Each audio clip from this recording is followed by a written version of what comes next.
반갑습니다. 할렐루야. 이 총신 이 채플 강단에 제가 한 2번, 3번 선 것 같은데 설 때마다 아주 불편해요. 이게 좀 너무 낮은 것 같기도 하고 제 말을 제가 이해를 못 하겠어요. 스피커가 하나 좀 보조가 있었으면 좋겠다는 생각도 들고 하여튼 그래서 제가 조금 이 낯선 강단에서 좀 자유스러움을 갖지 못하고 말씀을 전하지 않도록 여러분이 좀 협조해 주시면 고맙겠습니다.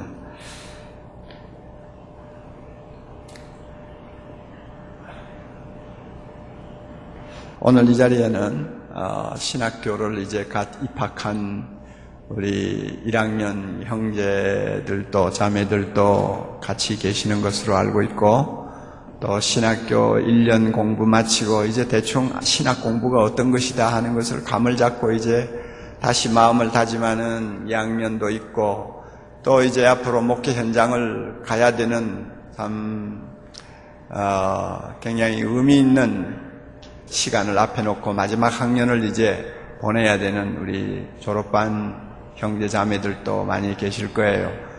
여러분들을 하나님께서 이곳에 보내셔서 준비하시는 것은 하나님께서 아직도 이 세상을 향해서 꿈을 갖고 계신다는 증거라고 믿습니다. 세상이 아무리 뒤죽박죽이고 아무리 악이 성행하고 하나님을 대적하는 사람들이 큰 소리를 치고 아직도 이 세상에서 자기 할 짓 다 하고 있지만은 결국은 예수 그리스도가 승리할 것입니다. 이 승리하실 예수님의 나라가 임하도록 하기 위해서 여러분을 이 신학교로 보내시고 준비시키시고 앞으로 사역의 장을 열어주셔서 여러분의 한평생 하나님의 큰 뜻을 이루게 해주시리라고 저는 믿습니다. 이런 의미에서 성령께서 이 시간, 첫 시간부터 우리 각자에게 힘있게 임재하셔서 하나님과 나만이 들을 수 있는 세미한 음성으로 우리 자신을 다시 한번 무장시켜주는 귀한 시간, 귀한 기회가 될 수 있기를 바랍니다. 오늘 첫 시간은 저의 목회 간증이라는 제목으로 그저 쉽게 좀 이야기를 하려고 합니다. 여러분이 아시지 않아요. 제가 강단에 서면 제자 훈련에 대해서 말씀하실 것이다 하는 것은 이미 다 알고 계시잖아요. 그렇죠? 그러니까 제가 왜 제자 훈련에 그렇게 미치게 되었고 한평생을 제자를 만드는 일에 저 자신이 그렇게 몸과 마음을 던질 수 있었는가 하는 것을 여러분들에게 말씀드리는 것은 도움이 될 것 같고요. 또 이번 기회에 제가 말씀드리는 것은 거의 세미나 때마다 목사님들을 앉혀놓고 제가 말씀하는 내용의 일부를 여러분에게 드리는 것이라고 생각을 하세요. 왜냐하면 여러분들이 졸업하고 나서 제가 인도하는 세미나에 오실 수 있는 기회가 얼마나 있을지 저는 모르기 때문에 이렇게 신학교 다닐 때 좀 한번 문제의식을 가지고 저와 같은 사람의 이야기를 들음으로써 한국교회 내일을 위한 진정한 목회의 본질이 무엇인가를 여러분이 깨닫는 귀한 은혜가 있기를 바랍니다. 저는 정말 목사 되기 싫어했던 사람입니다. 어떻게 보면 목사가 제일 싫었어요. 어린 나이에도. 세상에 어디 할 짓이 없어 목사를 하냐 하는 식의 막 나가는 생각까지 했던 사람이에요. 그리고 고등학교를 졸업하면서 목사 되기 싫어가지고 정말로 있는 힘을 다해서 도망쳤어요. 저는 그런 사람이에요.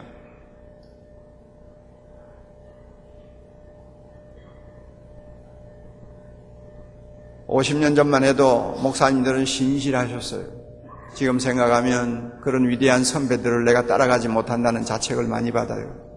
굶어도 복음을 위해서 살려고 했고, 작은 교회 가서 천대받고 무시받아도 참 복음을 위해서 기쁘게 살려고 했고, 교회 안에 못된 지도자들 때문에 어려움을 당하고 수모를 당해도 하나님 앞에 감사하는 그 귀한 목사님들을 보면서 저 자신이 참 감동을 받아야 되는데, 목사님들의 어떻게 보면은 굽실굽실하는 모습, 뭔가 한 가지밖에 모르는 것 같은 고집, 맨날 강단 밑에서 그냥 허리끝 떠있면서 기도하고 있는 모습, 강단에 올라가면 막 그냥 핏줄이 보일 정도로 소리 지르면서 설교하고, 내려와서 보면 그렇게 강한 사람도 아닌데 강단에만 올라가면 그렇게 요란을 떨고 하는 그 목사님들이 그렇게 좀 보기 싫었어요. 그래서 제가 목사 안 되려고 했습니다.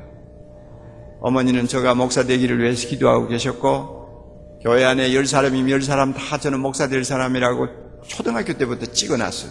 그런데 저는 싫었어요. 저는 싫었어요. 그리고 어린 나이였는데도 제 생각이 그랬어요.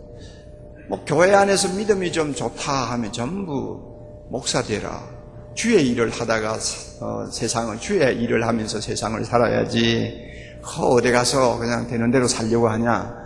세상 일을 위해서 그렇게 시간 보낼 생각하지 말고 주의 일을 위해서 살아야지. 맨날 하는 소리가 그거예요. 그래서 어린 마음에, 저 마음에 무슨 생각이 들었냐 하면, 그래, 믿음 좋으면 나 신학교 가야 되고, 믿음 좋은 사람만이 주의 일을 한다. 그러면 다 믿음 좋아가 신학교 가면 교회 안에서 앉아서 설교 들을 사람 하나도 없겠네.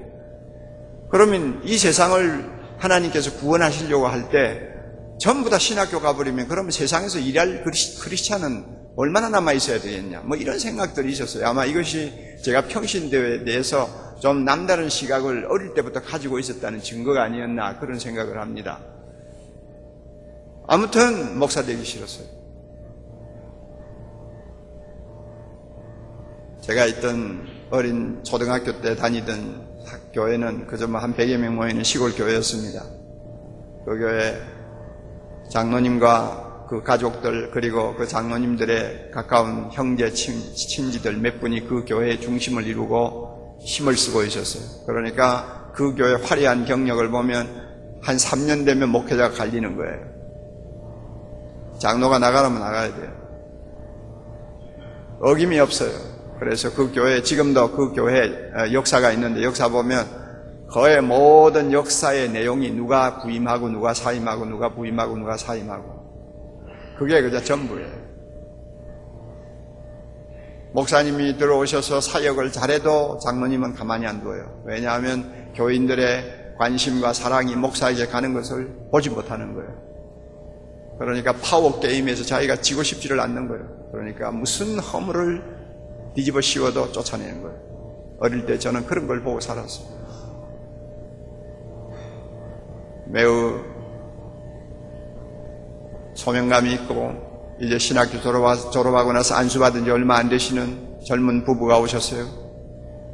목회 잘 하셨어요. 어떤 때는 동네 뒷산에 가서 40일 금식 기도도 하셨어요. 그리고 주일날 예배를 마치면은 교인들 몇 명 데리고 북 들고 동네로 들어가서 막 길거리에서 북을 치면서 사람들을 모아놓고 전도하셨어요. 초등학교 어린 학생인 저는 거기에 쫄쫄 따라다니면서 같이 전도대에 합류를 했어요. 그래서 온 교회가 그 목사님을 통해 은혜 받고 정말로 신앙생활의 기쁨과 행복이 이런 것이구나 하는 것을 느끼면서 살았어요. 그 당시에 8.15 해방되고 나서 그렇죠. 가난에 찌들려가지고 하루하루 사는 것이 정말 지옥 같은 때였지 않습니까? 게다가 이제 조금 지나고 나서는 6.25 전쟁이 지금 일어나기 직전 빨치산들 때문에 밤이 되면 산꼭대기마다 봉합불이 올라가고 저 같은 초등학교 학생도 밤새도록 창으로 만든 칼을 들고 호초를 써야 되는 그런 그 참 정말로 기막힌 상황에서 오직 교회만이 기쁨이요, 교회만이 행복이요, 교회만이 위로요. 목회자 잘 만나니까 온 교회가 천국이 되어버리더라고요. 저는 그렇게 행복하게 신앙생활을 그 목사님 때문에 하는데 2년도 안 돼가지고 목사 쫓아내기 시작하는 거예요. 안 나가려고 하니까 한 번은 자기 집에 목사님을 불러가지고 린치를 가해서 얼굴을 못 쓰게 만들어놨어요. 저는 어릴 때부터 그렇게 보고 살았어요. 그래도 목사님은 나를 이곳에 보낸 분은 하나님이지, 그러니까 내가 이 교회를 떠나야 된다면 하나님이 가라고 해야 내가 떠나지, 뭐 누구가 떠나라고 한다고 해서 내가 떠날 수가 없습니다. 그리고는 버티고 있었어요. 새벽 기도를 합니다. 그 장로 가정 식구들이 와가지고는 옛날에는 다 바닥에 앉아서 예배 드렸잖아요. 그러니까 헌금 받으려면 헌금대가 긴 거 있어요. 짝대기가 달린 헌금대가 있었죠. 그 헌금대를 가지고 호롱불을 다 깨버리고 그랬어요. 예배 못 드리도록 하기 위해서. 결국 그 목사님은 쫓겨나갔어요. 제가 이런 거 저런 거 보면서 내가 왜 목사하냐. 그리고 목사가 좀 할 말이 있으면 소리라도 좀 크게 할 말이라도 좀 해야 되는데 할 말도 못하고 그냥 주야 하는 꼴이 또 멍청한 뭐같이 보이고 하여튼 어릴 때 그랬어요. 그리고 뭐 쌀뚝에 쌀이 없어도 굽는다는 소리도 못하고 그저 성미 갖다 주는 거 있으면 먹고 없으면 안 먹고 그게 어디고 남자로서 할 짓이냐 뭐 이런 생각들이 쌓이다가 보니까 목사 되는 것은 정말 싫었어요. 그래서 도망 다녔어요.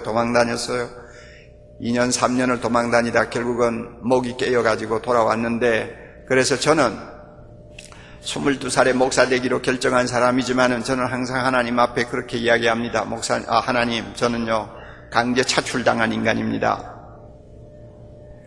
우리 부산의 정필도 목사님 같은 분은 보면 초등학교 때부터 목사 되기 위해서 얼마나 사모하고 하나님 내가 목사 되기를 원합니다 하고는 학교 가면서 교회에 들려서 기도하고 학교에서 돌아오면서 교회에 들려서 기도하고 그래서 목사 되는 것이 꿈이고 목사가 되어서 하나님께 참 헌신하고 싶다는 그 부푼 꿈을 가지고 어릴 때부터 자랐다고 하는데 그런 사람 쳐다보면 난 이방인 보는 것 같아요. 항상 저는 정필도 목사님 보면 기가 죽어요. 이 사람은 자원해서 주님을 위해 살려고 목사 된 사람이고 나는 도망 다니다가 할 수 없이 목이 끌려가지고 와서 목사 된 사람이 게임이 안 되죠.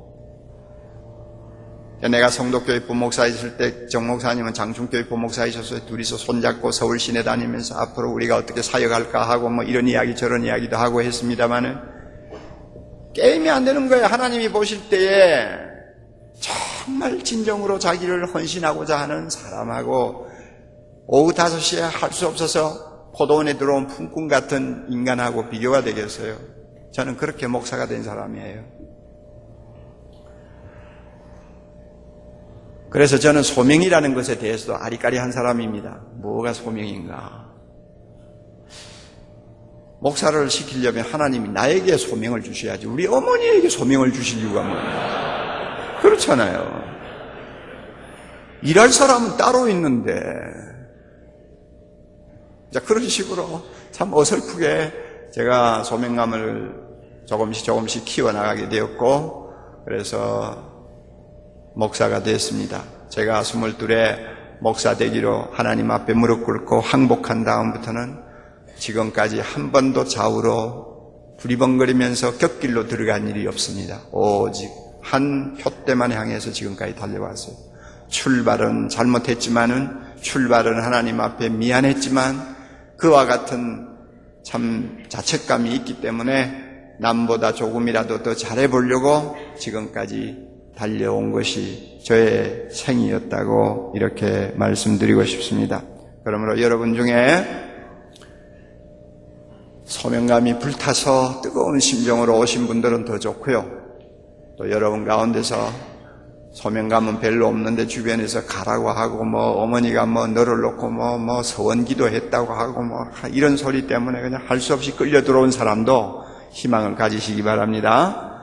그리고 아직도 신학교를 들어왔지만은 소명이라고 하는 사실을 놓고는 고민을 해야 되는 입장에 있는 분들도 여러분이 소명을 가지기 위한 하나의 과정이라고 생각하시고 하나님의 은혜를 기다리세요. 그러면 하나님께서 이 학교로 부르신 이상은 지금 내가 소명을 느끼든 소명을 느끼지 않든 그게 큰 문제가 아니에요. 하나의 과정이에요. 어떤 사람은 완전한 과정일 수 있고 한 사람은 불완전한 과정일 수 있어요. 그러나 분명한 것은 주님이 부르신 사람은 반드시 소명을 갖고 헌신하게 된다는 것입니다. 예, 그것을 꼭 기억하시고 아름다운 신학교의 여러분의 삶이 되기를 바랍니다. 그런데요, 제가 이렇게 어설프게 신학교에 들어왔기 때문에 그런지는 모르지만 저는 이 교회가 뭐냐에 대해서 생각을 잘 못했어요. 그리고 그 당시에 교회가 뭐냐에 대해서 진지하게 가르쳐주는 과목도 없었고 교수도 없었어요. 그러니까 교회가 뭐냐라는 것을 정확하게 배우고 확인할 수 있는 기회가 없으니까 목회가 뭐냐 하는 질문에 대해서도 대답이 별로 없는 사람이었어요. 선배들이 하는 식으로 하면 되겠지. 그냥 그 마음이에요. 그 마음이에요. 예? 남이 다 하는 목회 내가 못할 건 뭐 있냐. 뭐 해보면 되지. 뭐 이런 식으로 생각하고 신학교 다녔지. 교회가 뭐냐, 목회가 뭐냐를 가지고 실험하고 고민하고 하나님 앞에 부르짖고 한 일이 없었어요. 그런 기회와 동기부여가 없었어요. 여러분은 아마 다를 거예요. 35년 전, 한 거의 40년 전하고 지금하고는 상황이 많이 다르죠. 그러나 하여튼 그 당시는 그래서요, 신학교를 졸업하면 평생 교회를 위해서 살아야 되고 교회 안에서 참 숨을 쉬고 살아야 되지 않아요? 그리고 평생 목회라는 것을 해야 되지 않아요? 교수 되는 사람, 선교사로 가는 분들은 전체 수의 10%나 되겠어요? 거의 대부분은 목회자가 되는 거 아닙니까? 저도 교수님들이 너는 교수가 되면 좋겠다 하는 말을 신학교 때 들었습니다만은 하나님이 저에게 주신 은사가 목회 쪽이 더 많다는 것을 알았기 때문에 저는 목회 쪽으로 고집을 했어요. 목회하는 거 아니에요. 그렇다면 교회가 뭐냐, 목회가 뭐냐를 놓고 좀 고민을 하고 실험하고 연구하는 좀 자세가 필요한데 나는 그렇게 못했어요. 3년 동안.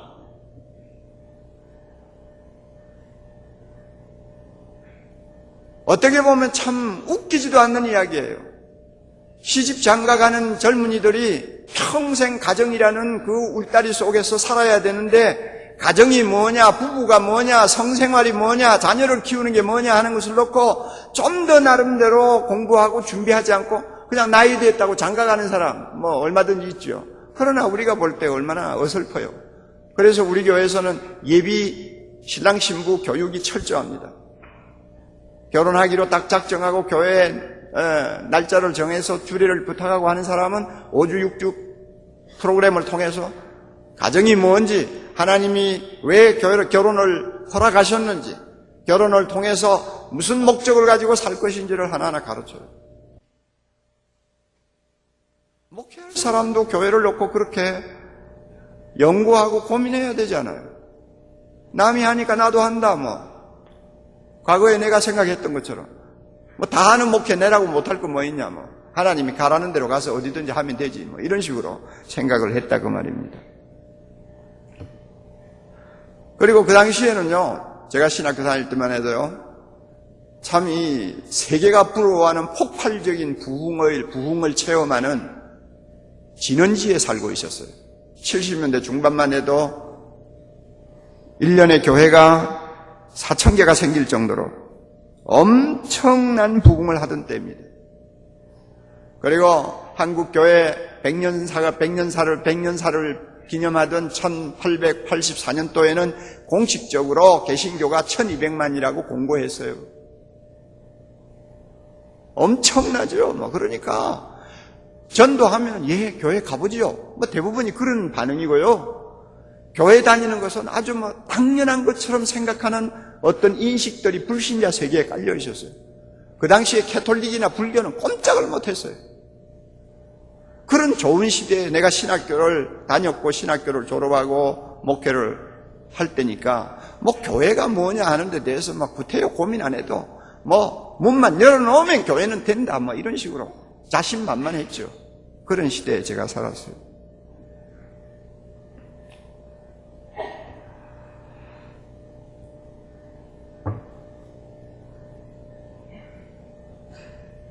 그러나 여러분, 지금은 상황이 아주 다릅니다. 저는 여러분을 보면서 하나님이 옥 목사에게 주신 능력의 새 갑절을 여러분이 받아야 목회할 거다 그렇게 생각합니다. 믿습니까 여러분? 제가 목회를 시작할 때 당시하고 지금하고는 어떻게 보면 하늘과 땅이에요. 너무나 달라요.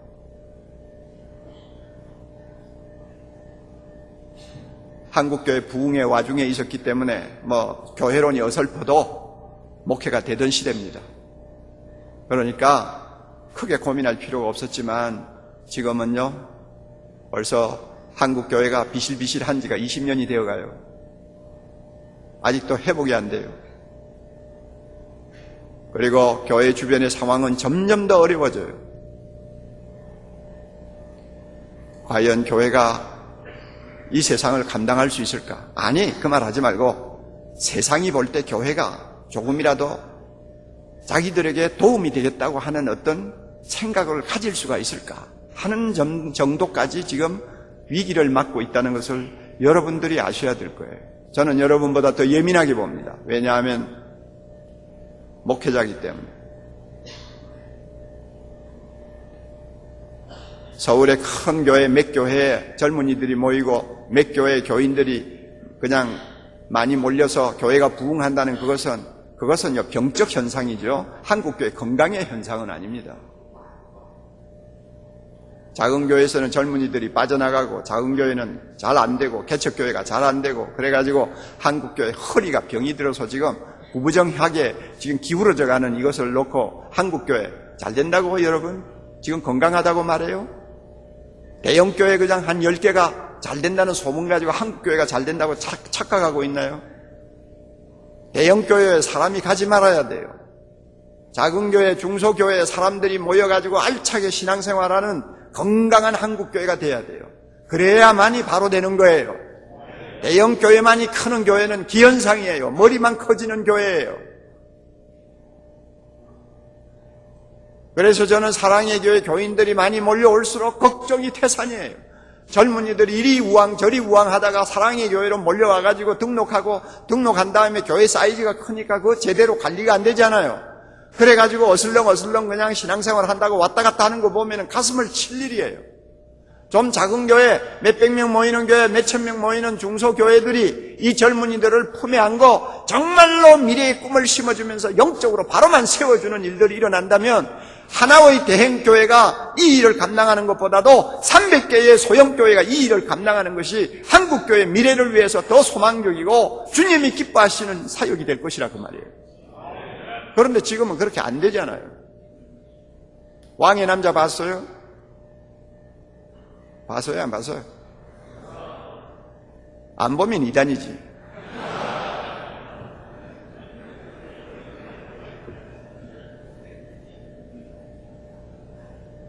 저도 한번 봤어요.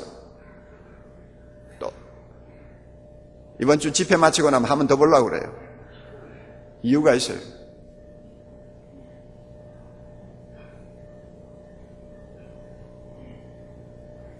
그런 영화, 그런 문화 코드 안에 교회의 위기를 읽을 수 있는 메시지가 들어있습니다. 여러분이 그걸 아세요? 이제 다빈치 코드가 또 개봉이 되면은 얼마나 대단한 일들이 일어날지 우리는 상상을 못해요. 그런 영화 속에서 교회를 보는 세상 사람들의 시각이 무언가를 읽어야 돼요. 젊은이들이 어떻게 하나님으로부터 멀어져 가고 있는가를 우리가 읽어야 돼요. 얼마나 어려운 시대인지요. 이런 어려운 때에 여러분이 큰 책임을 지게 되었습니다.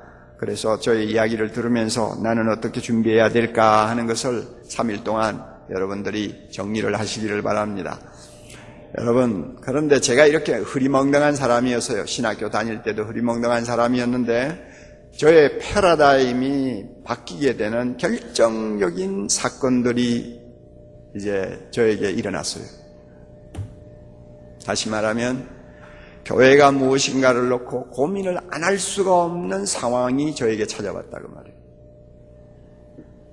목회가 무엇인가를 놓고 내 나름대로 실험해야 되는 상황이 내 앞에 다가온 거예요.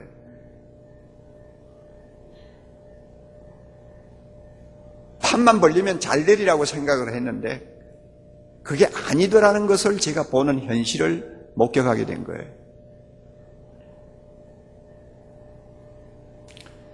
그러므로 여러분들이 지금 어떤 상황에 있든지 간에 여러분이 겪는 상황을 통해서 하나님이 주시는 메시지에 귀를 기울이면 굉장히 힘든 고통스러운 과정이 나의 패러다임을 바꾸어주는 하나님의 손길이 될 수 있다는 것을 믿으시기 바랍니다. 예.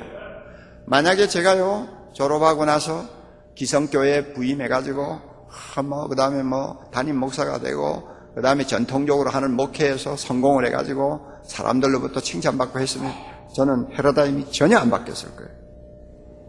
우리 선배들이 하는 식으로 갈 거예요. 그 선배들이 하는 식의 목회는 농경사회에서 잘 들어맞는 목회 아닙니까? 솔직히 이야기해서. 그렇죠? 지금도 우리 한국교회, 특별히 우리 교단의 목회자들 대부분이 보면, 글쎄요, 제가 속단을 하는지는 모르지만 반 이상은 5, 60년 전 농경사회에서 통하던 목회 방식 그대로, 목회의식 그대로 가지고 목회하고 있어요. 통하는 것이 나는 기적이라고 생각합니다. 기적이 따로 없어요. 그게 지금도 통한다는 게 기적이에요, 하여튼.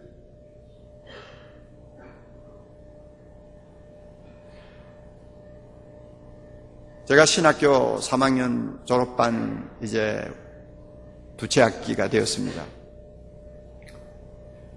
그때까지 어느 교회에서 주일학교 중고등부를 맡아가 하다가 장로하고 부딪혀가지고 목이 날아갔습니다. 저도 참 못된 사람이거든요. 성경적이 아니다. 저거 신앙 양심으로 저거는 저래서는 안 된다 하는 짓을 눈 하나 깜짝하지 않고 공공연히 하는 사람을 보면 못 참는 또 기질이 있어요. 담임 목사님은 교회 평화를 위해서 꼭 참고 말도 안 하고 있지만 담임 목사 밑에 있는 전도사가 보니 기가 막히는 거예요. 그러니까 저 장로 내가 길을 들여놓고 나가야지. 목사님은 평생 이 교회에서 목회를 해야 되니까 트러블을 일으키면 좀 곤란하겠지만 내야 뭐 전도사로 와 있는 사람 언제 갈지 모르는 사람이니까 이왕 온 김에 장로 하나 길 좀 들여놓고 가는 것이 하나님이 기뻐하시는 일이겠다.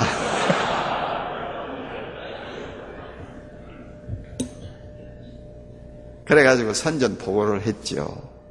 선전포고를 하고 나서 일주일 만에 제목이 날아가 버렸습니다. 갈 데도 없는 거예요. 19셋을 거느리고 갈 데도 없어요. 개척을 해야 되나 하고는 동네 이곳저곳을 돌아다니면서 개척할 만한 땅이 있는지 찾아보기도 하고, 그런데 돈도 하나도 없고요.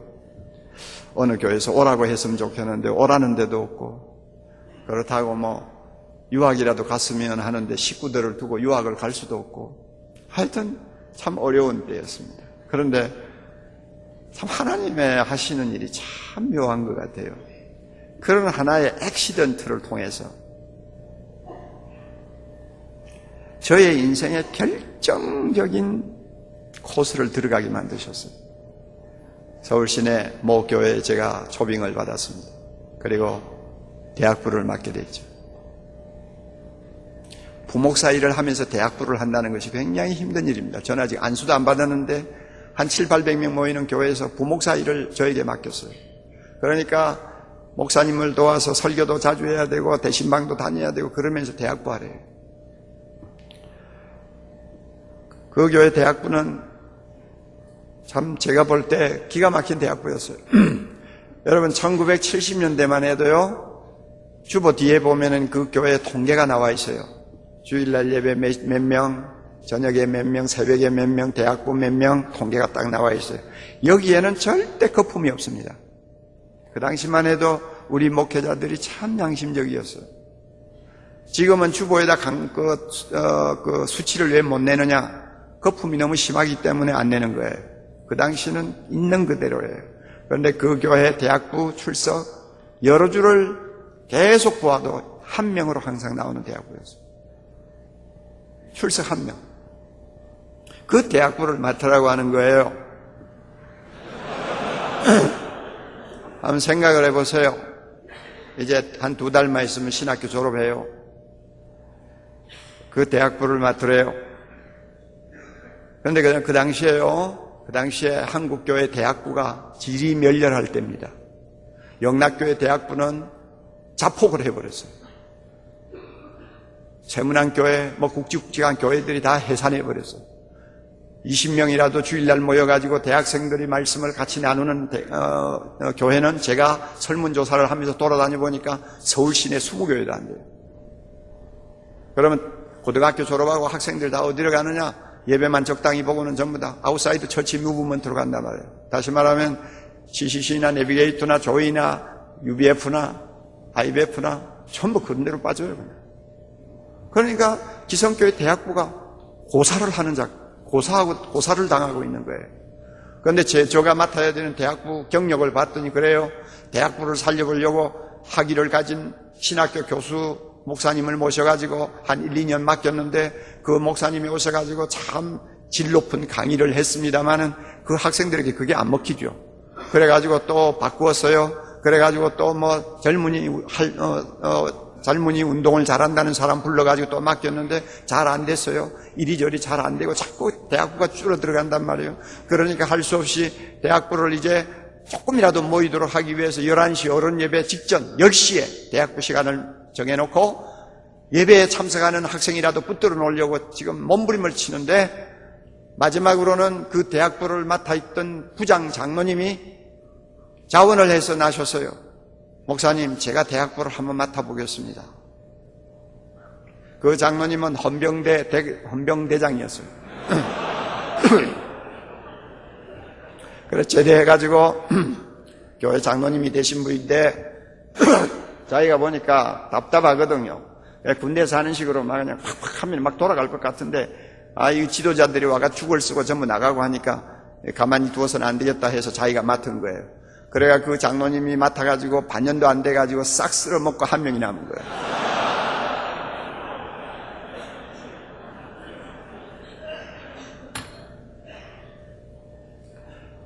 그래 그 대학부를 맡으라고 그러니까 담임 목사님이 명령을 하는데 거절을 할 수는 없잖아요. 그래가지고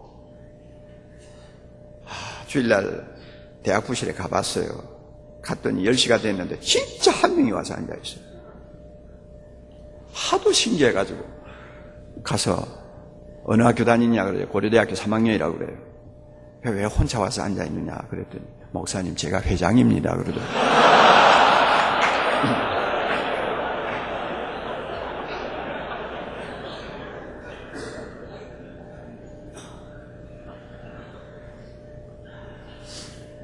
제가 그 대학부를 맡으면서 위기의식을 느꼈습니다. 내가 그래도 신학교를 졸업하면서 처음 공식적으로 맡는 이제 사역인데 내가 이 사역을 하면서 나도 한 명을 데리고 씨름하다 손을 든다든지 있는 한 명까지 놓쳐버리고 완전히 공수로 돌아간다든지 하면 이 꼬리표가 평생 나를 따라다닐 가능성이 많은데 이거 어떻게 하면 좋겠냐 말이에요.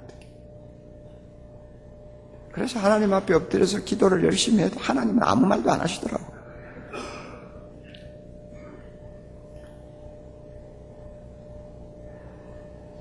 이런 그 위기가 저에게 있어서 교회가 뭐냐, 목회가 뭐냐 하는 것을 서서히 저 자신이 마음에 두고 고민하기를 시작하게 만든 동기가 되었어요.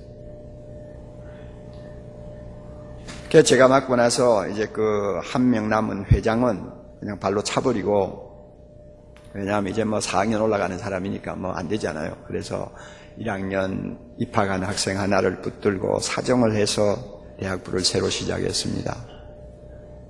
그 입학한 학생이 저와 손을 잡고 대학부를 살려보려고 몸부림을 치기 시작했어요. 그리고 시간도 10시에서 12시 반 대회를 마치고 난 시간을 정했어요. 뭐 10시에도 안 모이는 대학부 뭐 12시 반을 해도 안 모일 것 뻔하니까 좀 느긋하게 시작하자 하고는 시간을 바꾼 거예요. 그래서 12시 반으로 시간을 바꿨어요. 둘이서 이제 열심히 합니다. 그래서 한 두서너 명이 모이고 그래요. 그러는데 어느 날 그 학생이 그래요. 목사님, 서울공대, 제가 다니는 서울공대에는 내비게이터가 굉장히 활발합니다. 목사님, 제가 거기에 좀 들어가서 배우면 안 될까요? 가슴이 철렁 내려앉더라고요. 너까지 가버리면 어떻게 하냐 그랬더니, 아니 가는 게 아니고요, 제가 그 내비게이터에 들어가서 처음부터 거기서 어떻게 하는지 잘 좀 배우면 목사님에게 도움이 될 거예요. 그때는 목사가 아니 전도사님에게 도움이 될 거예요. 그래서 거기에서 나오는 자료들이라든지 가르치는 방법이라든지 그걸 좀 목사님에게 전해드릴게요. 하여튼 내비게이터만 들어가면 애들이 달라져 버려요. 그리고 눈빛이 반짝반짝해요. 교회 다니는 애들하고 틀려요.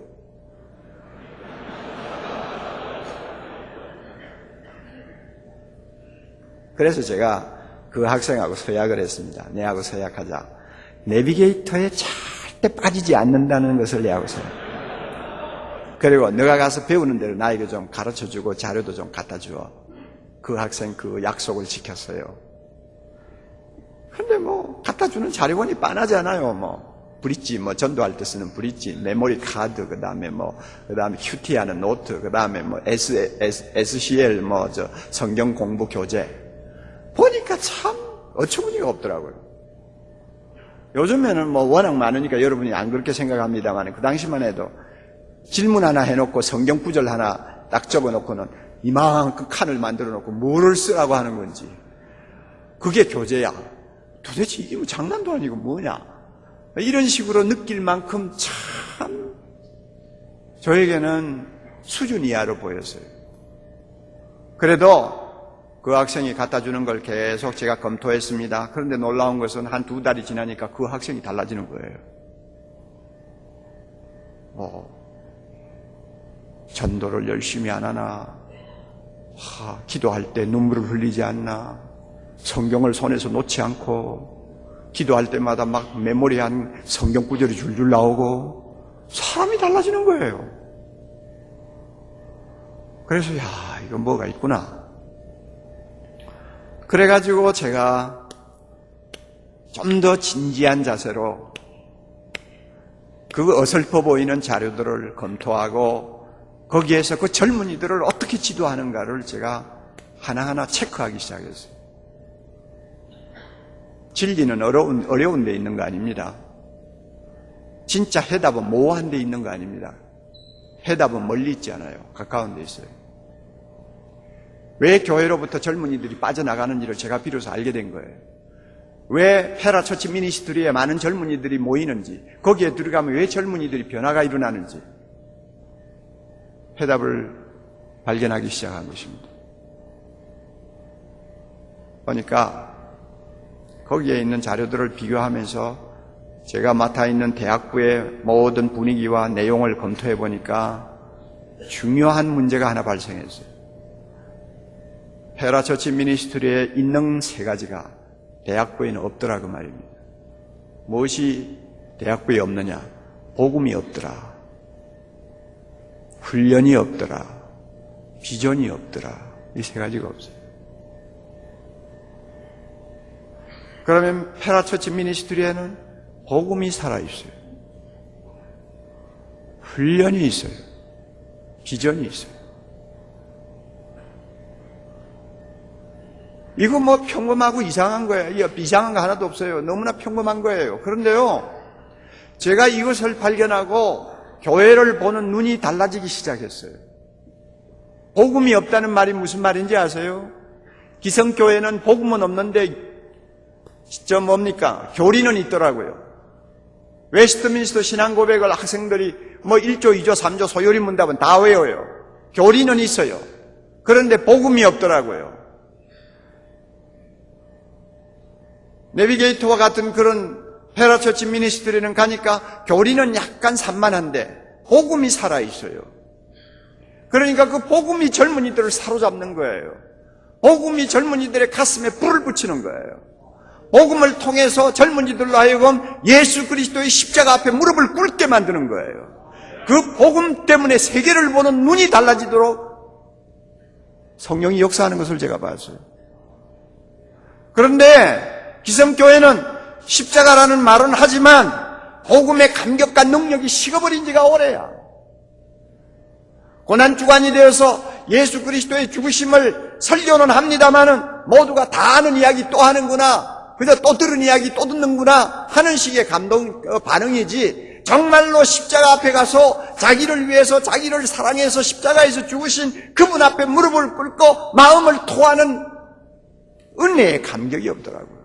그러니까 머리만 아는 것은, 그것은 복음이 아니에요. 복음은 우리의 마음과 우리의 전인격을 사로잡고 움직이는 하나님의 파워입니다. 그러니까 내가 복음이 없다고 하는 말은 십자가 설교를 안 한다는 말이 아니고 예수 이야기 안 한다는 말이 아니에요. 살아계신 예수 그리스도가 안 보이고 살아있는 십자가의 피가 말라버렸다는 이야기를 하는 거예요. 그런데 페라처치에서는 십자가의 피가 지금도 흐르고 있어요. 예수 그리스도 이름만 들어도 젊은이들의 눈에 눈물이 핑핑 돌아요.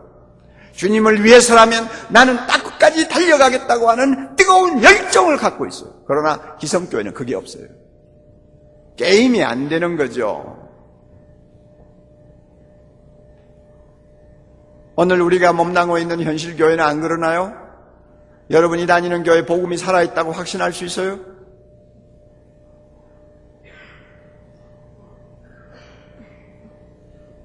사람을 키우는 훈련이 얼마나 중요합니까? 사람을 만들어야 되지 않아요? 그러나 기성교회 대학부에서는 보니까요, 회의는 많이 해요. 총회, 임원회, 회의는 많이 해요. 그러나 사람을 키우는 데는 관심이 없어요. 모이면 항상 임원회로 모여요. 동의제청하는 자리예요. 아니면은 목사가 그저 간단하게 설교를 하는 자리예요. 한 영혼을 붙들고 실험하는 양육, 훈련에 장이 없어요.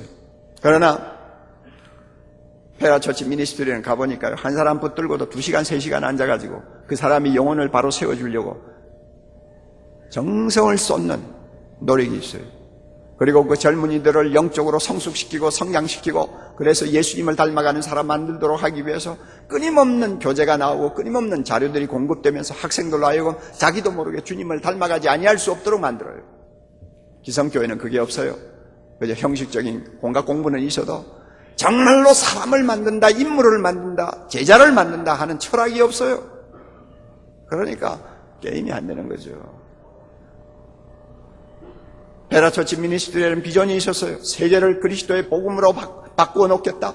전 세계가 하나님의 나라가 되도록 우리는 헌신하겠다 하는 큰 꿈을 젊은이들이 갖도록 해주는데, 기성교회는 기껏 해봐야 그냥 교회 예산 타가지고 1년에 행사 몇 개 하는 그게 꿈이에요. 도봉산 등산 가는 거, 어느 교회하고 축구대회 하는 거, 그래가지고 돈 쓰고, 그래가지고, 그게 꿈이지. 세계를 가슴에 품고 참 환상을 보도록 만들지를 않아요. 그러니까 보세요. 복음이 살아있고 사람을 키우고 세계를 품는 비전이 있는 공동체하고 그것이 없는 공동체하고는 게임이 안 되는 거죠. 그럼 어디가 교회입니까? 어디가 진짜 교회입니까? 대답은 간단하잖아요. 제가 그 사실을 발견을 하고 나서부터 제자 훈련에 대해서 어린아이와 같은 심정으로 배우기 시작했고, 저 자신이 제자 훈련을 하기로 작정했습니다. 그래서요, 그 서울공대 다니는 학생이 가르쳐 주는 대로 학생들 한 10여 명 모아놓고 제자훈련을 시작했어요. 그리고 시작하면서 내가 잘못하는 것은 네가 가르쳐 줘. 그리고 내가 몰라서 실수하는 것은 네가 고쳐주고. 그래서 같이 앉아서 했어요. 그 학생이 콜롬비아 대학에서 서울 경기고등학교 나오고 서울공대 나오고 콜롬비아 대학에서 교육학 박사 받은 방성기 목사입니다. 친절하게 나를 잘 지도해 주었어요. 그리고 제자훈련을 한 10명 할 정도로 이제 학생들이 모이고 제자훈련을 시작하고 나서 보니 그때부터 이제 불이 붙기 시작하는 거예요.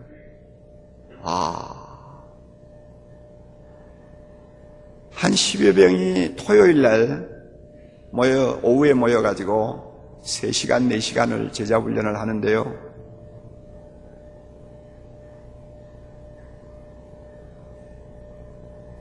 2달, 석 달 가니까 다 변하는 거예요.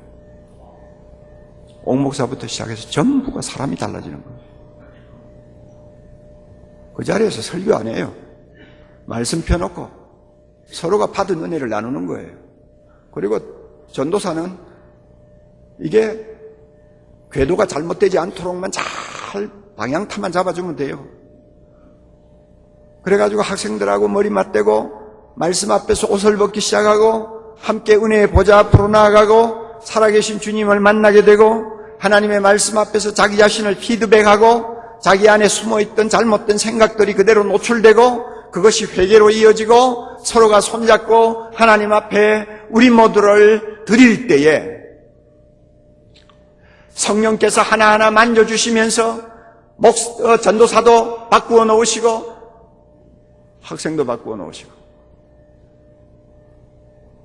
그런 과정이 1년 이상을 계속되니까 어떤 일이 그 안에서 일어났는가를 여러분은 상상에 맡겨요.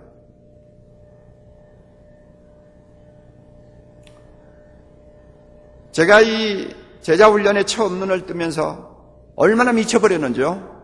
가정도 잃어버렸어요. 그래서 우리 집사람 고생 많이 했어요. 애 둘을 놓고 키우면서 고생 많이 했어요. 교회에서는 쥐꼬리만한 월급을 주는데 매달마다 모자라요. 그러니까 집사람이 얼마나 고생을 했겠어요. 그것도 돈 케어. 눈에 들어오지도 않아요. 12시 반에 대학부가 시작되면 오후 4시 반, 5시에 끝나요.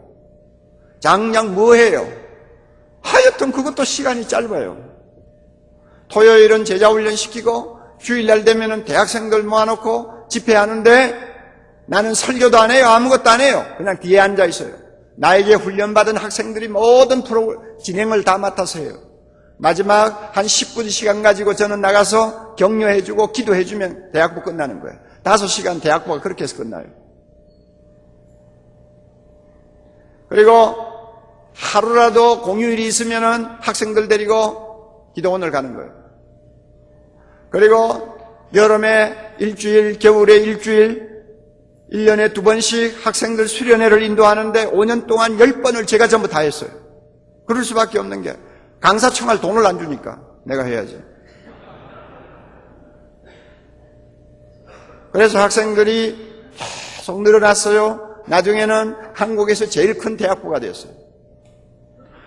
많은 교회들이 내가 알기로는 120, 30교회가 매주 한 몇 년 동안 매주마다 몇 교회씩 견학을 와가지고 교역자와 장로와 부장되는 장로와 임원들이 뒤에 앉아서 그 대학부를 견학할 때가 많았어요.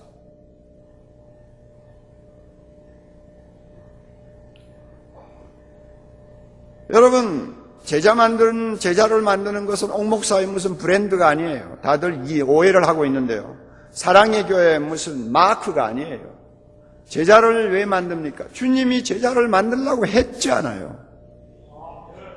하늘과 땅의 모든 권세를 가지신 예수 그리스도, 십자가에서 죄와 사망을 이기고 부활하신 하나님의 아들 예수님이 마지막으로 우리 보고 한 말씀 아니에요. 제자를 만들려고 했죠. 예수님의 브랜드지요. 예수님의 브랜드. 예수님이 제자 만들려고 했잖아요. 그러니까 제자 만들려고 실험하는 것이지, 그게 옥목사의 무슨 브랜드입니까? 사랑의 교회 무슨 마크입니까? 모름에 입 다물고 가만히 있지 왜 비판해요? 제자 만들려고 하는 분이 예수님이지 않냐? 예수님이란 말이에요. 그러면 어떻게 하는 것이 제자 만드는 것이냐? 물론 견해의 차이들은 있을 수 있어요.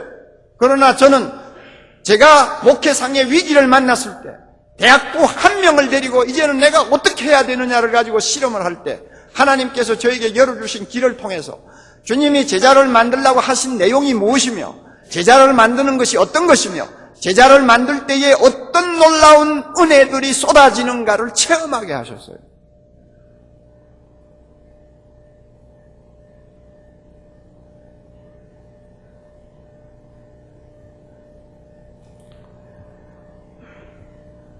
그래서 5년 동안 제가 그 교회를 섬기면서 정말 행복한 젊은이 사역을 했습니다.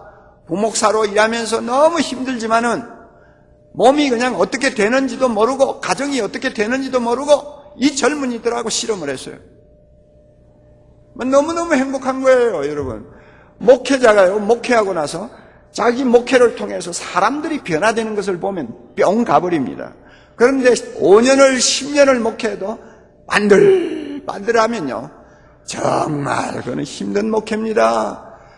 참 자살을 해도 천국을 간다고 하면 차라리 자살하는 쪽이 훨씬 낫는데, 여러분 정말 그래요. 목회를 하면 사람이 변화가 돼야 될 거 아니에요. 장로가 바뀌는 걸 봐야 될 거 아니에요. 아무리 병이 든 교회라도 내가 가서 목회하는 이상 그 교회가 건강한 체질로 돌아서는 것을 보아야 될 거 아니에요. 하나님의 말씀이 있고 성령의 능력이 있고 여호와의 영광이 있는 교회가 안 된다는 법이 어디 있어요? 근데 왜 안 되느냐, 그 말이에요. 왜 안 되느냐. 우리가 교회가 뭔가, 목회가 뭔가를 놓고 실험을 하면서 해답을 얻지를 않고 있기 때문에 그래요. 왜 예수님이 제자를 만들려고 했는지 그 사실에 대해서 깊이 고민하면서 연구를 하라니까 그러죠.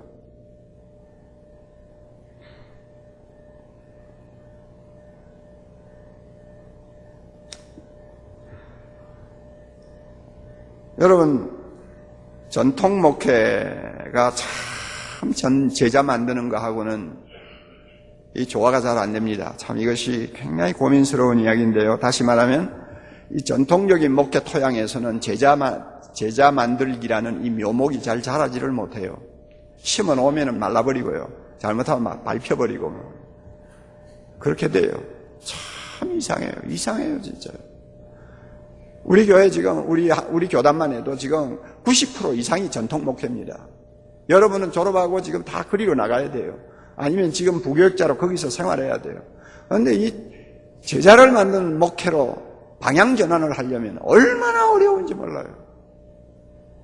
여러분이 지금 목포에 가면요, 이과소금교회라고 있어요. 통합식 교회입니다. 그 조현삼 목사님 같은 분은요, 저희 세미나에 20년 전에 17년 전에 우리 세미나에 왔다 갔어요. 그리고 나서 제자훈련에 미쳐버린 목사가 됐어요. 그런데 그 목사님은 자기가 목회하는 조그마한 교회가 있었어요.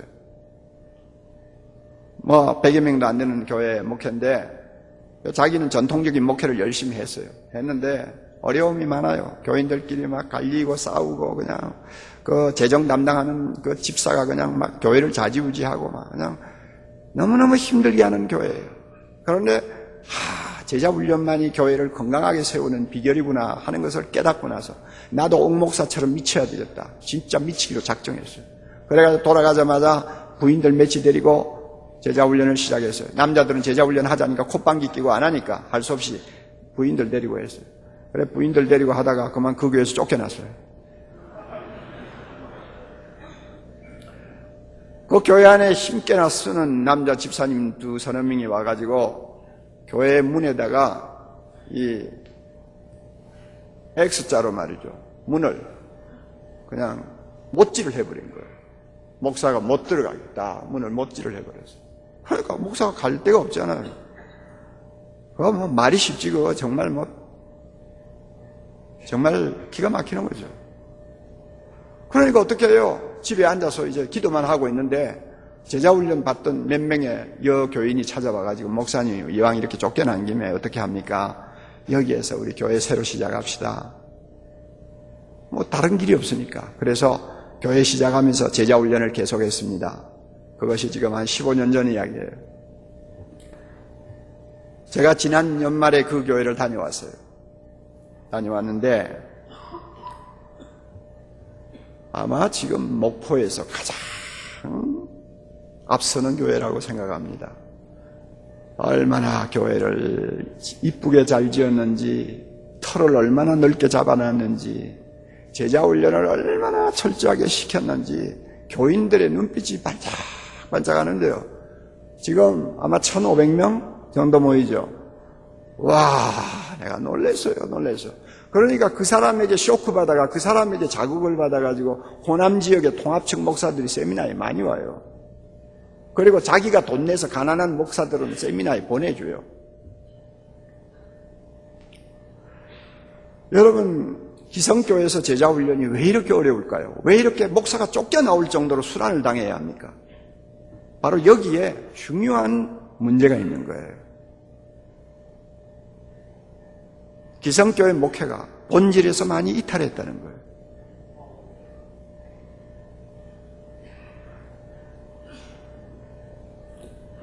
기성교회 목회를 몇 가지 특징을 들려면은 기성교회 목회는 예배 일변도의 목회입니다. 예배 일변도라는 말을 여러분이 이해를 할 거예요. 모든 게 예배야 그냥.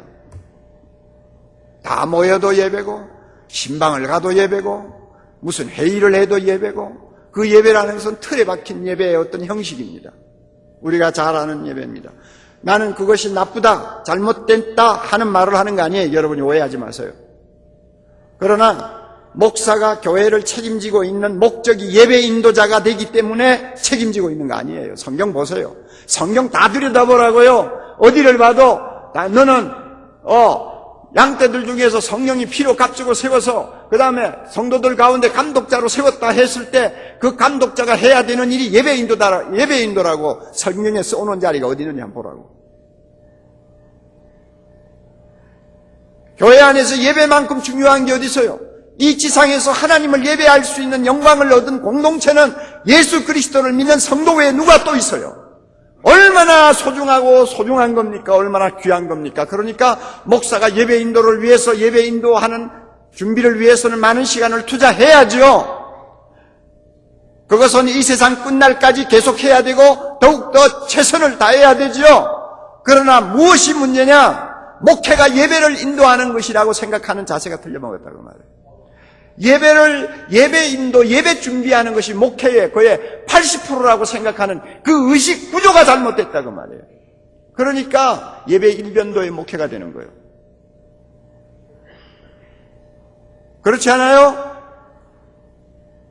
대신방을 가도 교인 앉혀놓고 그 영혼이 어느 정도 수준에 있는 영혼인지 어떻게 하면 이 영혼을 좀 건강하게 키울 수 있는지 가지고 목사가 고민합니까? 들어가자마자 묵도합시다 하고는 그 다음에 자신이 그냥 준비한 말씀 전하고 교인들도 성경 찬송 가지고 와서 기다렸다가 설교 끝나고 축도 끝나면 아니면 주기도문 끝나면 이제 예배가 끝났구나. 그 다음에는 커피 나옵니다. 과일 나옵니다. 그래가지고 이런저런 잡담하고 하다가 가는 거지 뭐. 모이면 대부분이 그러지 않아요. 그러니까 이 예배 일변도의 목회가 이렇게 한국 교회의 중심이 되어버리니까 평신도가 전부 병신도가 되어버렸어요. 왜 그런지 아세요? 예배 군중으로 화했다고 말이에요. 제가 좀 나쁜 말 썼어요. 군중이라는 말을 써서. 성경적으로 이야기하면 예배 무리가 되어버렸어요. 그래서 예배만 열심히 출석하면은 자기 신앙은 상당한 수준에 이르렀다고 착각하게 만들어놨어요. 3년 안에, 5년 안에 장로되기 우스갯소리 있잖아요. 예배 빠지지 말고 참석해라. 그 다음에 점점 자리를 앞쪽으로 옮겨라.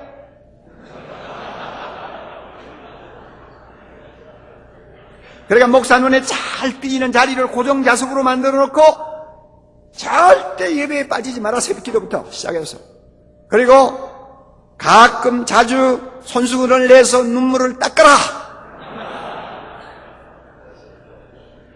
그리고 교회가 필요로 할 때는 돈 아끼지 말고 좀 뭉칫돈을 가지고 헌금해라. 그리고 나서 5년 안에 장로가 안 되면 내 손가락에 불을 켜겠다.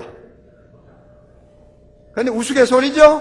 그러나 그게 현실이에요.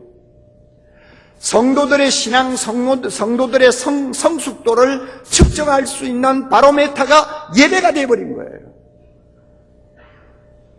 여러분, 이게 성경적입니까? 예수님이 제자를 만들려고 하는 것이 바로 이런 것이라고 여러분이 생각할 수 있어요?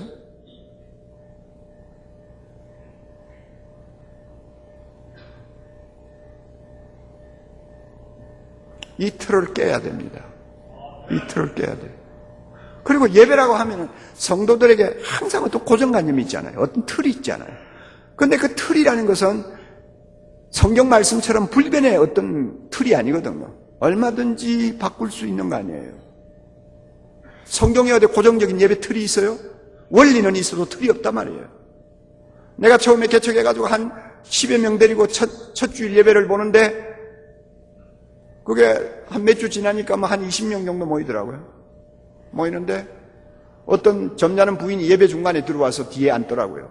그럴 때는요, 천지가 환해집니다. 그 한 명 들어오는 게 얼마나 대단한지. 예?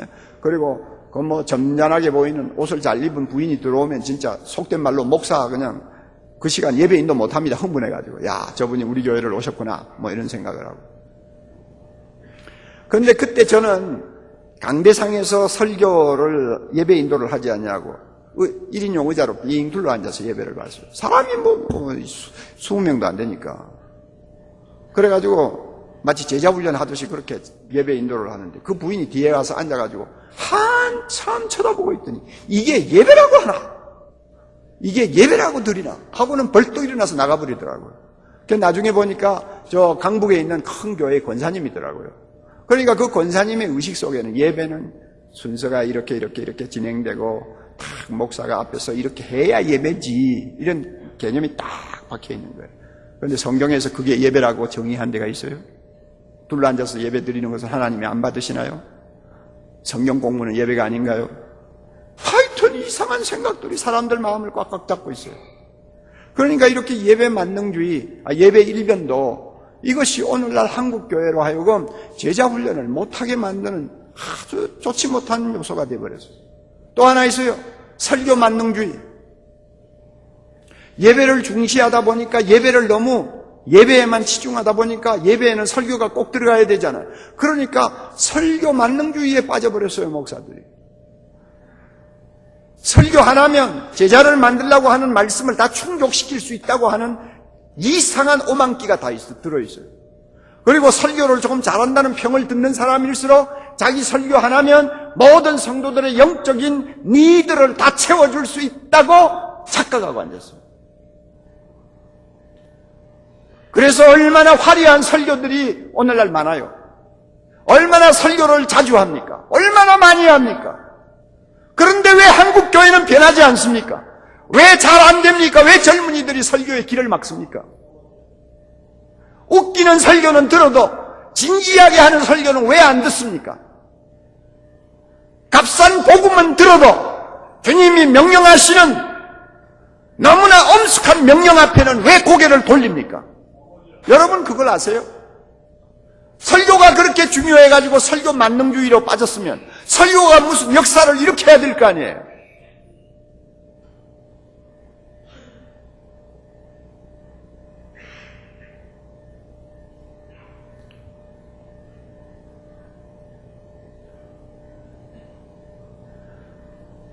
여러분이 중세기에 칼빈의 설교를 읽어보세요. 루터의 설교를 한번 읽어보세요. 중세까지 안 가더라도 스폴전의 설교를 한번 읽어보세요. 조나단 에드워즈의 설교를 한번 읽어보세요.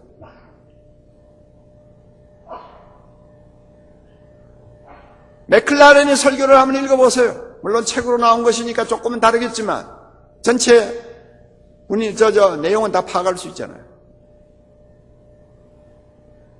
심지어 약간 좀 작용화된 약간 헷가닥한 패커의 설교를 한번 읽어보세요. J.I. 패커의 설교를 한번 읽어보세요.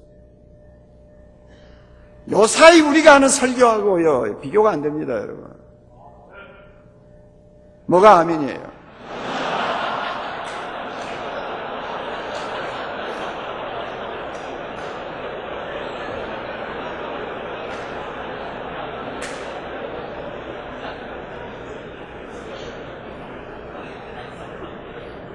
내가 이제 여러분들에 비해서는 대선배니까 좀 그렇게 쪼끄를 해도 양해하세요. 너무 아멘하면 내가 그냥 정신이 없어지니까.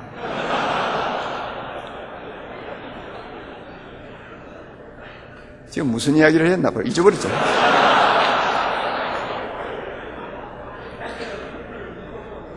예. 정말 설교다운 설교를 한 시대의 설교자들의 설교를 읽어보면, 그리고 그 설교를 지금 내가 하고 있는 설교와 비교를 해보면 우리는 물을 너무 많이 탄 설교를 하고 있다 하는 생각을 안 할 수가 없어요. 요사이같이 인터넷이다, 출판물, 번역물 오죽이 많아요. 설교 자료가 지금 너무 많아가지고 홍수. 그래가 적당히 짜집게 해가지고 들고 나가는 설교. 시간 급하면은 그냥 예화 2개 가지고 그냥 20분 때우고, 예? 미꾸라지 잡는 이야기를 가지고 한 10분 때우고, 그러면 설교 끝나지 않아요. 예? 그리고 교인들이 많이 웃어주면은, 은혜 받은 설교라고 착각하고, 예, 그렇지 않아요. 교인들이 나가면서 목사님 은혜 받았습니다 하고 악수해주면은 그것 때문에 자기가 설교 잘한 줄로 착각하고, 그런 사람이 전부 상습범인 줄을 모르고 있고 말이죠. 은혜 받았다는 소리 하는 사람 상습범이라는 거 몰라요? 설교의 진가는 설교 듣는 시간이 아니에요. 설교 들은 다음에 어떤 변화가, 어떤 말씀의 능력이 그 사람의 인격과 삶에 일어나는가가 설교를 잘했나 못했나를 결정하는 거예요. 분위기를 가지고 이야기하면 안 되는 거예요. 물론 분위기도 중요한 요소가 됩니다만 섣불게 뭐 은혜 받았다는 소리 함부로 하면 안 돼요. 근데 오늘날 우리의 설교가 얼마나 여러분 어떤 면에서는 질이 떨어졌어요. 그럼에도 불구하고 설교에만 매달려. 그러니까 교인들이 점점 힘을 잃어버리는 거예요. 성도들이 영적으로 자라지를 못하는 거예요. 이게 오늘날 전통교회입니다. 그리고 우리 한국교회만큼 열심히 가르치는 교회가 어디 있어요? 얼마나 많이 가르쳐요? 얼마나 많은 프로그램을 도입해요? 그런데도 잘못된 거 하나 있어요. 지식 위주의 교육이에요. 얼마나 많이 가르치느냐, 얼마나 많이 알게 하느냐에 초점이 있지. 그 사람의 인격과 삶을 바꾸어서 그리스도의 제자로서 헌신된 사람으로 만들겠다고 하는 거기에 목적을 두고 가르치는 경우가 쉽지를 않아요. 그러다가 보니까 많이 가르치면 가르칠수록 문제가 생겨요. 그래서 저하고 좀 가까이 지내는 서울 큰 교회 목회자 한 분은 다니면서 제자훈련 비판하는 사람이에요. 저하고 그렇게 가까이 있으면서.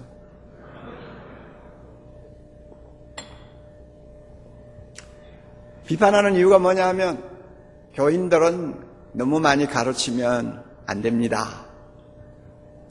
교인들은 적당한 수준에 묶어두고 목사의 설교를 갈급하게 만들어야 됩니다. 그걸 일컬어서 우민정책이라고 그럽니다. 그럼 왜 많이 가르쳐서는 안 되느냐?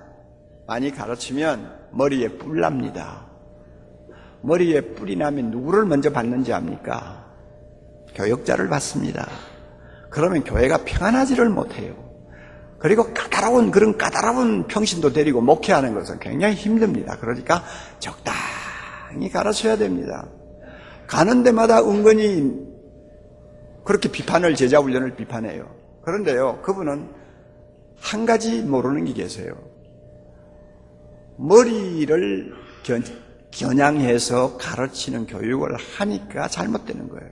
오늘날 한국교회가 지금까지 열심히 가르친다고 했는데도 바람직한 결과가 나오지 않는 이유는 성경을 지식으로 가르친 것이지 성경을 예수님의 인격으로 가르치지 않았어요. 교훈과 책망과 바르게 함과 의로 교육함을 주시는 예수 그리스도 앞에 대면하도록 만들지 않고 얼마나 많이 아느냐에다가 초점을 두고 가르치다 보니까 가르치면 가르칠수록 병이 나버리는 거예요. 여러분 장로 세우기로 작정하고 투표해서 당선된 사람 1년 동안 고시 준비하느라고 성경 한번 읽어라 뭐 해라 안 할 사람이 누가 있어요? 그게 성경 공부입니까? 그게 성경 공부예요? 거꾸로 가죠. 제대로 가르쳐서 말씀 앞에 철저히 녹아진 사람을 장로로 세우려고 하지 않고 세워놓고 성경 좀 가르쳐서 장로 만들겠다. 오늘 이런 것을 고쳐야 돼요. 우리 교단도 고쳐야 돼요. 이건 웃기는 거예요, 정말. 거기에 안 하겠다는 사람이 누가 있겠어요? 그래가지고 공부 좀 해가지고 성경 몇 번 떼고 그 다음에 교회 헌법 좀 알고 해놓으면 그 다음부터 장로 되고 나 3년만 지나면 이상한 짓거리를 하기 시작하는데 그 본색이 드러나는 거 아니에요? 오늘날 이렇게 사람을 만드는 방법이 틀렸어요. 그래서 열심히 가르치기는 하지만은 인격적인 삶의 변화가 없어요. 이게 오늘날 현실교회입니다. 그리고 오늘날 현실교회의 문제는 값싼 복음이 너무 인기를 끌고 있어요. 너무 인기를 끌고 있어요. 보통 문제가 아닙니다. 값싼 복음이 뭔지 아시죠? 어떤 부흥에 일주일에 몇 번씩 다니는 목사님입니다. 하얀 양복에 하얀 구두를 입고 나와가지고 탁 서서 이제 우리 집에 애가 참석하고 와서 저에게 하던 이야기예요. 올해 지금도 하고 계세요. 오래된 이야기인데 지금도 하고 계세요. 설교 중에 여러분 가운데서 브리사를 타고 다니는 사람이 있나요? 손 들어보세요. 브리사 모르죠? 옛날에 제가 개척했을 때 타고 다니던 똥차예요. 우리 한국에서 제일 값싼, 제일 그냥 그 수준 낮은, 지금 티코보다 훨씬 못해요. 그런 차예요. 브리사가 있어요. 여러분 브리사 타고 다니는 사람 있나요? 손 들어보세요. 그러니까 몇 사람이 손을 들었어요. 우리 집 애도 손을 들었대요. 자기도 아빠가 타고 다니는 브리사 타고 다니는 것을. 자, 여러분 손 내리세요. 오늘 이 예배 시간에 헌금을 하겠습니다. 여러분, 헌금은 여러분이 작정하는 것입니다. 그런데 여러분이 최선을 다해서 작정해서 헌금 내시면요, 금년 안으로 그랜저를 타고 다니게 될 줄을 믿습니다. 그러니까 여기서 아멘, 저기서 아멘. 자, 그랜저를 타고 다니고 싶어 하시는 분 손 한번 들어보세요. 여러분, 이게 교회 집회라고 여러분 생각합니까? 그런데 이런 일이 지금 공공연히 지금 한국교회에 퍼져 있고, 또 이런 설교, 이런 식으로 값싼 복음을 전하는 교회일수록 점점 대형교회가 되어가는 추세가 되는 것이 오늘날 현실이에요. 기가 막히는 이야기 아니에요. 예수님이 그렇게 가르쳤어요? 복음이 그런 건가요? 그러니까 자연히 교회를 다니는 사람들 마음속에 어떤 사상이 자리를 잡느냐 하면 이원론, 믿는 것과 세상에 나가 사는 것은 다르다. 성과 속은 일치하지 못한다. 그래서 믿음은 믿음대로, 세상살이는 세상살이대로 사는 거예요. 그래서 이원론의 종이 되어버려요. 뿐만 아니라 이원론의 종이 되면은 심각한 상황에 빠지는데 그것이 세속주의입니다. 세상을 닮아가는 거예요. 가치관도 세상을 닮아가는 거예요. 모든 것들이 세상을 닮아가기 시작하는 거예요. 교회 와서 할렐루야 아멘은 한참 하고도 나가고 나면 세상이 가는 대로 따라가는 거예요. 이게 세속주의 아닙니까? 그래서 교회가 자꾸 세상을 닮아가는 거예요. 세상이 교회를 닮는 게 아니에요. 교회가 세상을 닮는 거예요. 여러분, 오늘날 한국 교회 안에 있는 교역자와 평신도들의 가치관을 놓고 한번 따져보세요. 세상을 닮아가지 아니하는 것이 몇가지나 되나요? 교인들은 나가서 마음대로 땅 투기 다 하고, 그래가지고 헌금이나 많이 가지고 와서 헌금하면은 그냥 머리에 손 얹어놓고 축복해주고 하나님에게 복 받았다고 교회 앞에 간구하고, 그게 어떻게 해서 번 돈인지에 대한 과정은 전혀 생각 안 하고, 그래서 모두가 다 세상이 가는 대로 따라가는 거예요. 여러분, 요사이 이혼 가지고 교회 안에서 고민하는 소리 들어보셨어요? 요사이 여러분이 성적 범죄를 가지고 옛날처럼 벌벌 떠는 사람 봤어요? 요사이 이 왕의 남자 때문에 동성연애에 대해서 얼마나 우리가 관대해졌다는 거 아세요? 어떤 방법으로든지 돈을 모으고 빈익빈 부익부의 이 양극화 속에서 하나님의 축복을 받아 어떤 방법으로든지 돈을 많이 모으는 것만이 하나님의 축복이라고 생각하는 사람들이 교회 안에서 중요한 자리에 앉아 모든 교회의 정신세계를 지배하고 있는 것이 오늘날 전통교회 현상 아닙니까? 여러분, 이것이 정상입니까? 이런 식으로 가면 한국교회의 마지막 결론이 뭘까요?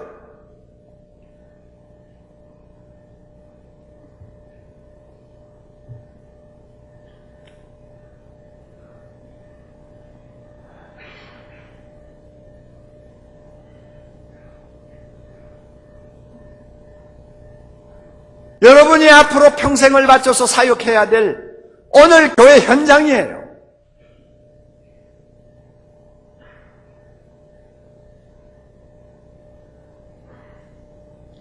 피 끓는 가슴을 가지고 주님 앞에 자기를 드리려고 하는 사람이 없어요.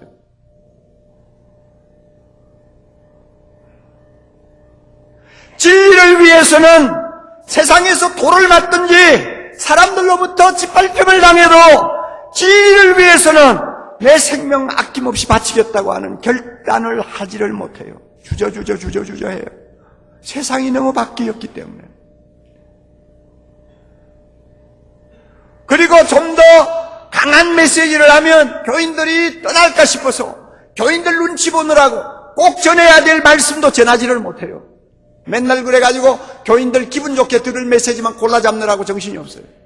여러분, 오늘날 여러분들이 앞으로 일해야 될 교회 풍토예요. 이런 기성교회, 이런 전통교회 안에서 너희는 가서 모든 족속으로 제자를 삼으라고 하시는 주님의 명령을 순종하는 것이 쉽겠느냐 어렵겠느냐, 여러분 스스로 한번 잘 판단해 보세요.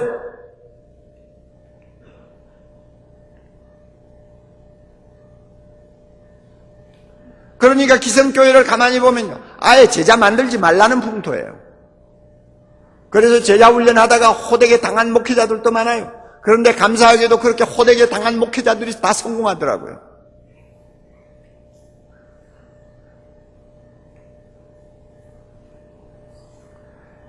이렇게 여러분 예배 일변도로 일관하는 목회, 설교 만능주의에 빠져있는 목사의 의식세계, 그래서 성도를 하나하나 놓고 가르쳐서 그리스도 안에서 온전한 자로 세우려고 하는 데는 시간 투자 안 하고 맨날 밖으로 돌면서 노예나 총회 가서 쓸데없는 짓거리나 하고,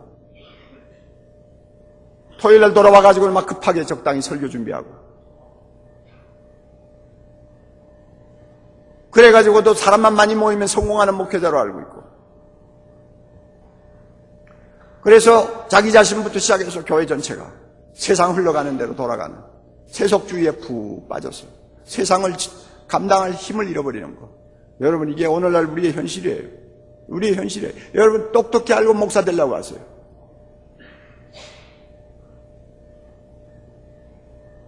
우리가 하나님의 심판대 앞에 서면은 어떤 모습이 될지 한번 생각해 보세요. 이런 식으로 목회하다가 하나님 앞에 서면 어떻게 되겠어요? 평신도 하나하나가 얼마나 대단한 존재인지 아세요? 저만큼 평신도 하나하나가 대단한 존재라는 걸 아는 사람도 드물 거예요. 나는 목사보다도 평신도, 바로 선 평신도가 몇 배로 하나님 앞에는 능력이 있는 사람이고 하나님을 기쁘시게 하는 사람이라고 저는 믿고 있어요. 이런 평신도를 그냥 자기 무슨 하인 부리듯이 부려 먹으면서 교회 안에 딱 사장시켜놓고 자기 혼자 전부 일을 다 하는 것처럼 착각하고 있는 오늘날 목회자들 여러분, 앞으로 한국 교회가 어떻게 될 것 같아요?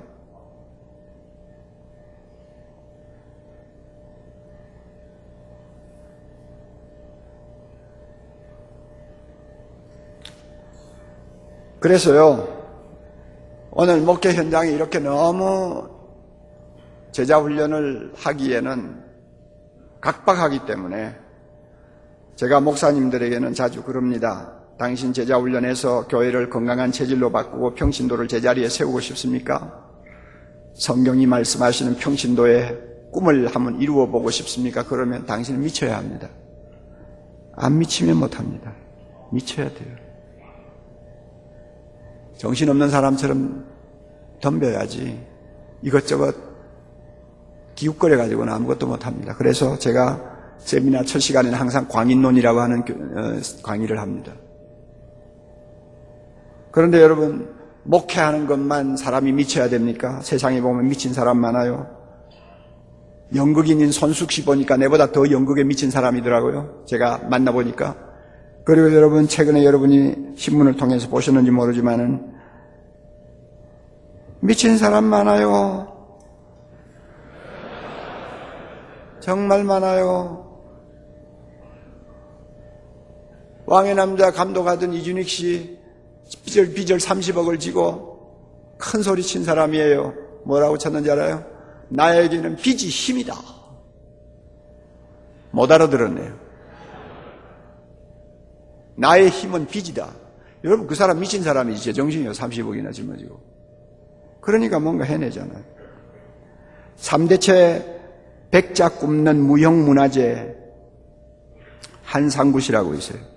나이가 67세예요. 평생 그놈의 백자 굽느라고 가난을 가지고 실험을 하고 살았어요. 그래서 지질이 가난하게 살았는데 나이가 이제 들고 하는데 이 백자 굽는 노하우를 자녀들에게 전하려고 하니까 마음이 땡기지 않는 거예요. 애들까지 가난하게 만들고 싶지 않는 거예요. 그래서 이거 어떻게 하냐 하고 고민하고 있는데 가만히 보니 아들 둘이가 아버지 대를 이어서 백자 굽는 일을 할 것 같단 말이에요. 은근히. 그래서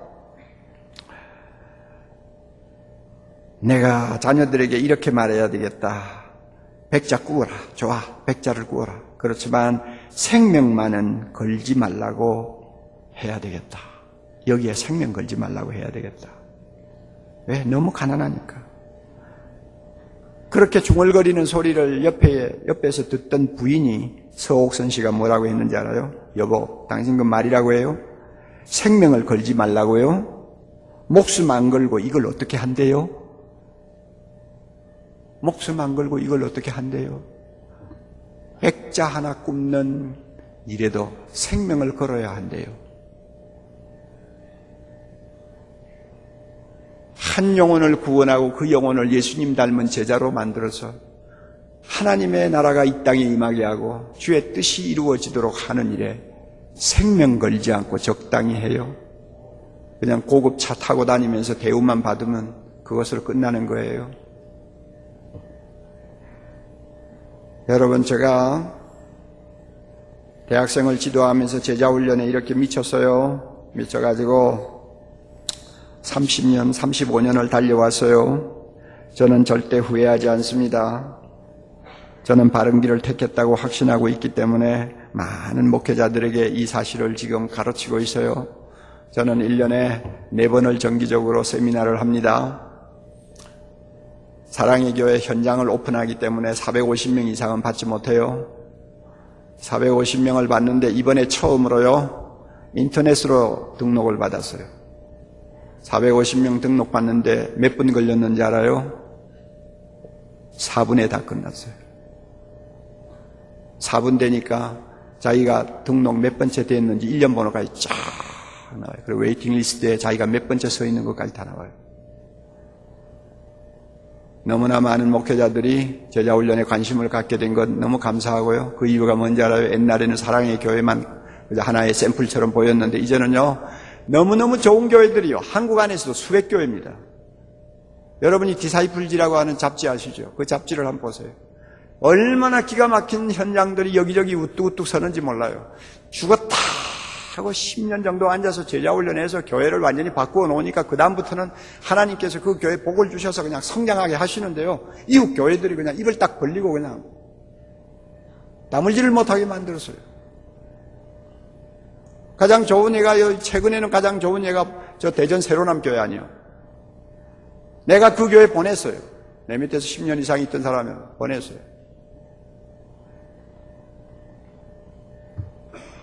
제가 만났더니 그래요. 목사님, 제 몸 너무 뚱뚱하다고 욕하지 마세요. 몸이 이렇거든요. 왜 운동 안 하니? 목사님, 운동할 시간이 어디 있습니까? 지난 10년 동안 우리 집 사람하고 둘이 들어앉아서 맨날 제자훈련만 했는데 너무너무 힘든 교회였어요. 말도 못할 정도로 힘든 교회였어요. 그럼에도 사람 키우는 이거 실패하면 나는 이제 끝장이다 하고는 밤이고 낮이고 제자훈련 시키는데 혼혈의 힘을 다하기를 10년을 했어요. 그러니까 물갈이가 되고 제자훈련을 받으면서 변화되는 사람들이 점점 교회 안에 중심이 되고 이러면서 일어나기 시작한 거예요. 그래, 제자훈련하는 거하고 너 몸 뚱뚱해지는 거하고 무슨 상관이냐? 목사님 보세요.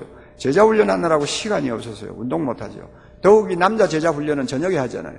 저녁에 하면은 보통 1시, 어떤 땐 2시에 끝나고 돌아와요. 돌아오면요, 배가 너무 고파가지고 막 먹어대요. 그러니까 자꾸 몸이 나요. 제가 그 말 듣고 감동받았어요. 운동은 이제부터 하면 되니까.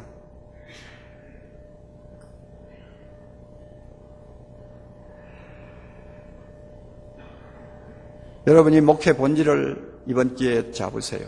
저는 이렇게 여러분이 알아듣기 쉽게 하는 거예요. 쉬지 말고 기도하는 것은 본질입니다. 그러나 새벽기도 꼭 다녀야 된다 하는 것은 비본질입니다. 이해하겠어요? 성경 말씀을 주야로 묵상하는 것은 본질입니다. 그러나 성경을 하루 석장을 반드시 봐야 된다 하는 것은 비본질입니다. 비본질이라는 것은 해도 되고 안 해도 되는 거예요.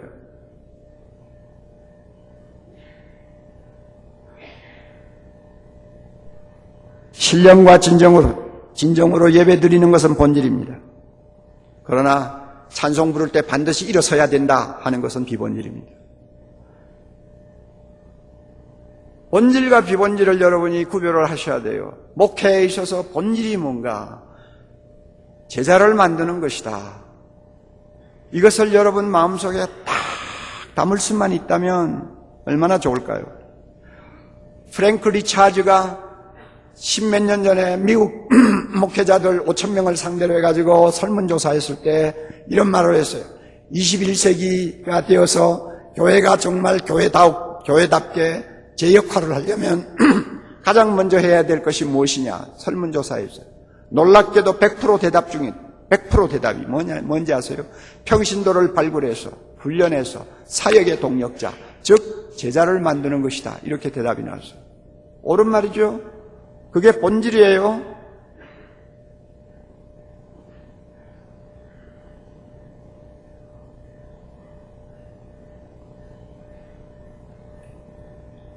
여러분들 말이죠. 이 자리에 한 1,몇백 명이 계시는데요. 여러분들만 제자를 만들라는 예수님의 말씀을 가슴에 담고 내가 먼저 제자 되기 위해서 신학교 때부터 몸부림치고 그래서 내가 예수님을 닮아가고 예수님을 위해 죽기를 각오하는 제자로서 여러분이 거듭나서 여러분이 교회로 돌아가 여러분 때문에 수많은 제자들이 벌떼와 같이 일어나게 되면 한국 교회 살아납니다. 아무리 지금 교회 현장이 제자 훈련과는 어울리지 않는 현장이고 여러 가지 문제가 너무 많고 세속의 물이 교회 안을 그냥 가득히 채울 정도로 들어와도 지금 여러분 이 숫자 대단한 숫자인데 여러분들이 먼저 그리스도의 제자로 바로만 되면 그리고 여러분을 통해서 엄청난 제자들이 양산이 되면 그리고 그 제자들이 나가서 가는 곳마다 가장 작은 자라도 천을 이루고 가장 약한 자라도 강국을 이루는 하나님 나라의 기적이 일어나기만 하면 교회는 이 세상의 소망이 될 수 있습니다. 믿으시기 바랍니다. 변명하지 마세요. 변명하지 마세요.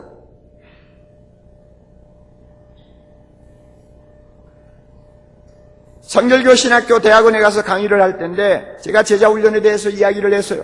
끝나고 나서 질문 좀 하라고 그랬더니 그 성결교 대학원에 나오는 사람들이 다 젊은 목사들이더라고요. 젊은 목사네가 손 딱 들고 하는 말이 목사님 오늘 강의 들으니까 제자훈련은 저 목사님이 목회하는 서초동 같은데 그래도 지적 수준도 있고 생활도 안정된 그런 데서라야 가능하지 저와 같이 인천 달동네 정말로 네 사람이 둘러앉을 방도 없고 사람들이 새벽이면 함지이고 시장에 나가는 그런 달동네에서 목회하는 사람에게는 안 되겠다고 생각되는데 목사님 생각이 어떠세요? 질문이에요. 진지한 질문이에요. 제가 기도하면서 이런 말을 했어요. 목사님, 내가 대답하기 전에 질문을 하나 먼저 해도 좋겠습니까? 예, 하십시오. 자, 잘 들으세요. 내가 만약 옥하눔이라고 하는 사람이 당신이 지금 목회하고 있는 인천 달동네에 가서 목회한다면 제자훈련 하겠어 안 하겠어? 그랬더니 징긋 웃으면서 목사님 같으면 하시겠죠 그러더라고요. 그게 답이에요. 문제는 나예요. 내가 누구냐예요. 내가 어떤 사람이냐. 내가 어떻게 준비된 사람이냐. 내가 교회를 어떻게 보는 사람이냐. 내가 목회 본질이 뭐라고 생각하는 사람이냐. 내가 한 영혼에 대해서 어떤 환상을 갖고 있느냐. 이게 중요한 거예요. 내가 중요한 거예요. 여러분 내가 중요한 거예요. 할 짓이 없어서 먹고 살기 위해서 신학교 왔나요? 70세까지 정년이 보장되니까 신학교 왔나요? 여러분 세상에 이 문 두들겨보고 저 문 두들겨봐도 길이 안 열리니까 신학교 왔나요? 뭐 어쨌든 좋아요. 어떻게 해서 왔든 저처럼 도망다니다 끌려온 사람도 있으니까 어떻게 해도 좋아요. 그러나 이 학교 들어온 이상은 여러분 흔히 보는 식으로 하면 되겠지 하는 생각 가지고 3년 보내지 마세요. 여러분 하나에게 생명이 수십 명, 수천 명, 수만 명이 죽고 사는 문제가 달려있어요. 아시겠어요?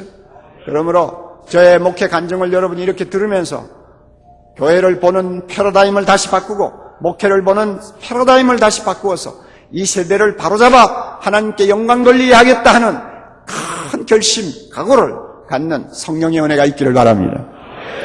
기도합시다.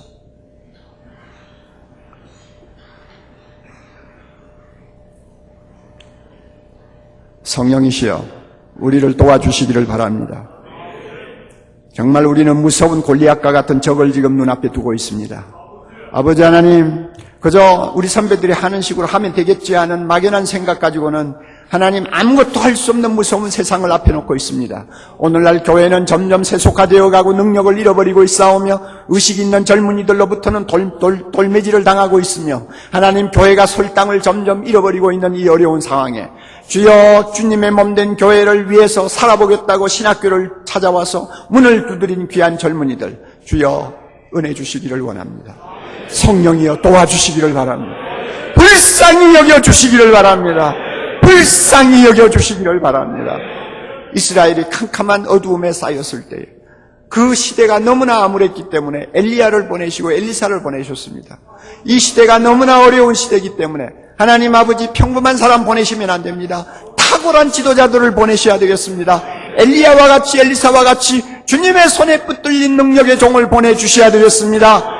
이 종들이 이 가운데서 다 일어날 수 있도록 주님이 축복하시고 인도해 주시옵소서. 제자를 만들라고 하신 주님의 명령이 무엇을 의미하는가를 깊이 깨닫고 순종하는 지도자들이 되도록 은혜 나려 주옵소서.